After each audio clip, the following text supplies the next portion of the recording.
kapuso, taon-taon na rin po nagiging daan ang undas para magtipon-tipon ang mga magkakaanak, gaya na lang ng ilang nakausap natin dito sa Angono Municipal Cemetery. Mainit man ang panahon, kanya-kanyang diskarte ang mga bumibisita rito para makahanap ng masisilungan. Ang ilan, by batch daw kung pumunta para kahit papano hindi nawawala ng dalaw ang kanilang mga yumaong mahal sa buhay. Tuloy-tuloy din ang dagsa ng mga tao dito hanggang mamayang madaling araw na po yan at may ilan na pamorningan na rin daw kung dadalaw kahit na bukas ay may pasok na.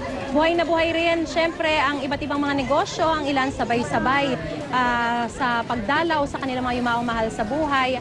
Sinabay na rin po nila yung pagdidiskarte ng kanilang mapagkakitaan. May mga nagtitinda ng mga pagkain, kandila, pati na rin ng mga inumin.